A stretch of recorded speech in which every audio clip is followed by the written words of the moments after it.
Haleluya, shalom, shalom. Kita berjumpa lagi dalam Pray From Home. Dan sore malam ini kita akan sama-sama belajar tentang pengorbanan sejati. Mari kita berdoa terlebih dahulu. Bapa, dalam nama Yesus, kami butuh Tuhan. Kami juga butuh hikmat Tuhan dalam menjalani setiap langkah kehidupan kami. Tuntun kami, pimpin kami, dan biarlah firman-Mu yang kami dengar dapat tertanam di hati kami, berbuah lebat, sehingga setiap orang yang berjumpa dengan kami menikmati Tuhan yang ada dalam diri kami. Dalam nama Yesus. Amin.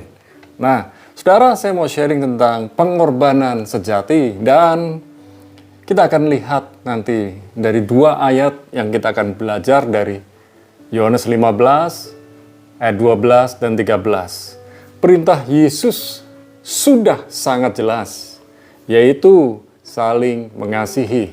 Yohanes 15 ayat yang ke-12 dikatakan di sini, inilah perintahku, yaitu supaya kamu saling mengasihi, seperti aku telah mengasihi kamu. Sekali lagi saya baca, inilah perintahku, yaitu supaya kamu saling mengasihi. Jadi bukan satu arah, tapi dua arah.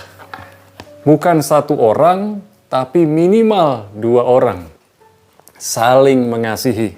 Dan dikatakan, seperti aku telah mengasihi kamu. Wow, perintah ini luar biasa. Dan dua hal yang saya mau bagikan pada saudara. Yang pertama, standar kasih. Yohanes 15 ayat 12 sampai 13. Saya akan bacakan sekali lagi. Inilah perintahku, inilah perintah Yesus Kristus, yaitu supaya kamu saling mengasihi, seperti aku telah mengasihi kamu. Tidak ada kasih yang lebih besar daripada kasih seorang yang memberikan nyawanya untuk sahabat-sahabatnya. Wow. Jadi, hal yang pertama, standar kasih adalah Yesus Kristus. Dan perintahnya sangat jelas, yaitu saling mengasihi. Standar kasih adalah kasih Yesus Kristus, yaitu Yesus sendiri yang sudah memberikan contoh. Seperti aku telah mengasihi kamu. Dan saudara, jangan hanya baca ayat 12 saja, tapi mulai nanti lihat baca ayat yang ke-13. Dan saudara nanti bisa juga baca Yohanes 15 mulai dari ayat 9 sampai ayat yang ke-17. Bicara tentang perintah supaya saling mengasihi. Jikalau saudara mengasihi Yesus Kristus, jikalau saudara mengaku murid Yesus Kristus, jikalau saudara menyembah Yesus Kristus, maka apa yang disampaikan oleh Yesus Kristus itu benar-benar ya dan amin, dan saudara akan ikuti. Dan kita lihat saling mengasihi, dan kita juga belajar tentang kasih Kristus. Juga dalam ayat 13 kita belajar satu hal yang namanya pengorbanan. Nah, ini dia. Kasih dan pengorbanan itu berjalan bersama-sama seperti rel kereta api. Berjalan seiring, seia sekata.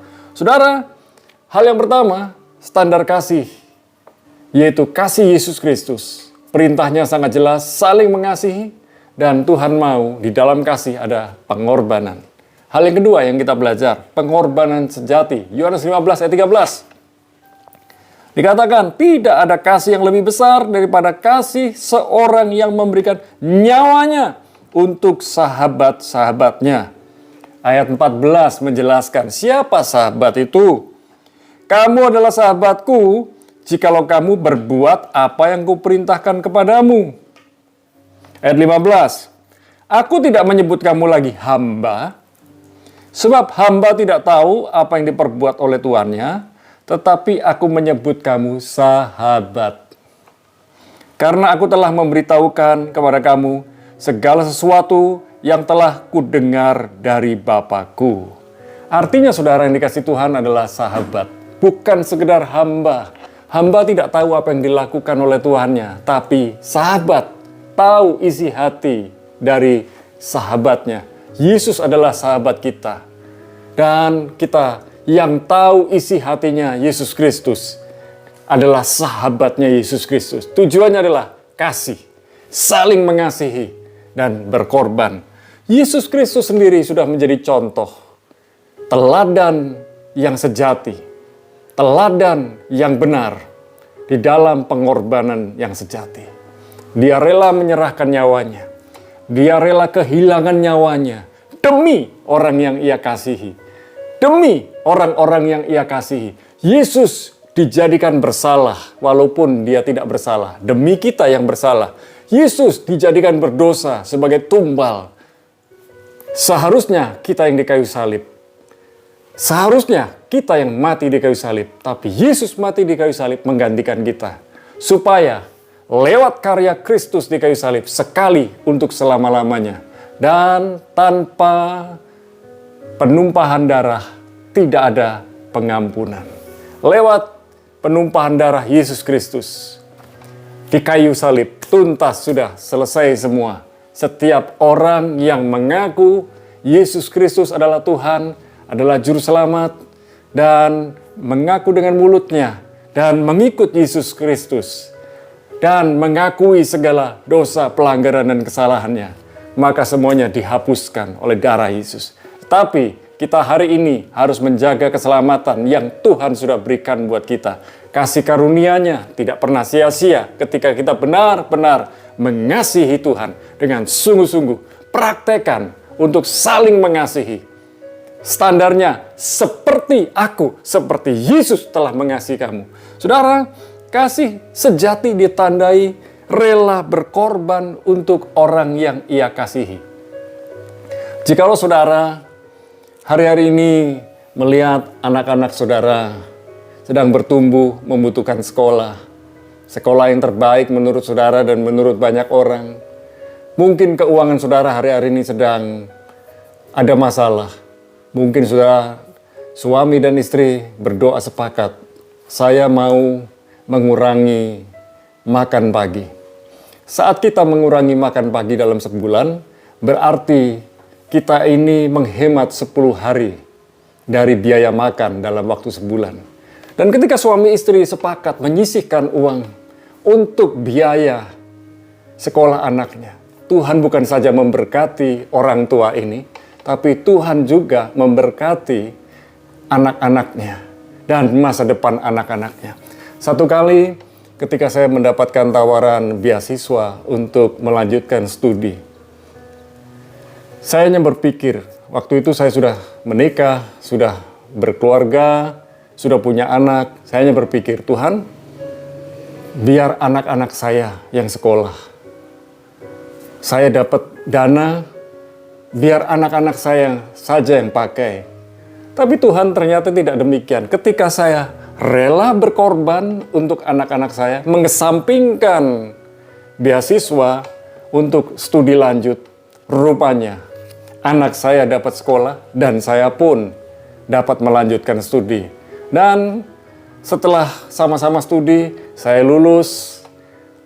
Kedua anak saya pun lulus dan wisuda di tahun yang sama. Dan ketika kami di wisuda di tahun yang sama, kami bahagia. Kok bisa ya? Dan itu bukan hanya berlangsung sekali. Berapa saat kemudian saya dapat tawaran beasiswa lagi dan saya mengambilnya. Karena saya sudah melihat ketika saya mengutamakan anak-anak saya di atas kepentingan saya rela berkorban demi anak-anak saya. Tuhan tidak rela. Tuhan yang menggantikannya. Saudara yang dikasih Tuhan, akhirnya pun saya naik lagi menyelesaikan studi saya.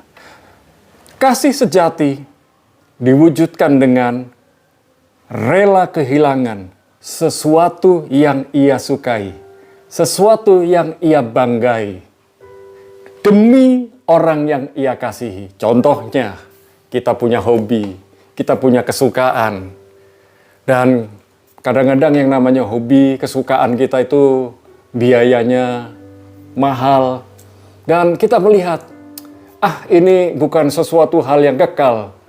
Lebih baik daripada saya beli barang-barang, saya simpan untuk kebutuhan anak saya sekolah. Misalnya demikian, saudara bisa berpikir demikian. Lihat, Anak-anak kita punya masa depan. Sementara kita ini mempersiapkan masa depan mereka. Kita rindu anak-anak kita bisa lebih baik. Itu contoh dalam pengorbanan. Demikian pula, pengorbanan kita adalah tidak egois. Mengutamakan kepentingan anak-anak. Tidak egois. Mendahulukan kepentingan banyak orang. Saudara yang dikasihi Tuhan, mari kita belajar bersama berkorban. Dan korban sejati berasal dari hati yang menyembah kepada Yesus. Yesus sudah memberikan teladan di dalam kasih. Yesus sudah memberikan teladan di dalam pengorbanan. Mari kita belajar berkorban untuk orang-orang di sekitar kita dan memberikan yang terbaik buat mereka. Waktu kita berkorban, Tuhan sendiri yang memampukan kita untuk berkorban. Dan Tuhan yang memberkati kita untuk tetap berkorban, tetap menabur, tetap menolong orang lain. Saudara yang dikasihi Tuhan, Anda tidak mungkin mengasihi tanpa berkorban, yaitu merelakan untuk menyingkirkan hal-hal yang menghalangi kasih Anda terwujud. Artinya, kalau Anda mengasihi, Anda akan rela berkorban. Kalau Anda mengasihi, Anda rela mengesampingkan hal-hal yang kurang penting demi hal-hal yang lebih penting, demi orang lain. Dan saya percaya pengorbanan saudara tidak pernah sia-sia, karena Yesus sudah memberikan contoh di dalam kasih, di dalam pengorbanan. Semua yang Yesus lakukan tidak pernah sia-sia. Dan kalau kita melakukan dengan tujuan yang benar, tujuan yang baik, dengan motivasi yang benar, motivasi yang baik, Tuhan akan mampukan dan Tuhan akan memberkati kita semua. Memberkati saudara dan kita semua. Mari kita berdoa. Ajar kami untuk saling mengasihi. Ajar kami untuk saling berkorban. Dan biarlah ketika kami mau mengasihi dan berkorban, Tuhan mampukan kami. Tuhan kuatkan kami. Dan kami percaya orang yang kami kasihi, dan demi mereka kami berkorban, Tuhan juga memberikan kekuatan, kemampuan buat kami untuk terus mengasihi dan terus berkorban seperti yang Tuhan sudah lakukan kepada kami.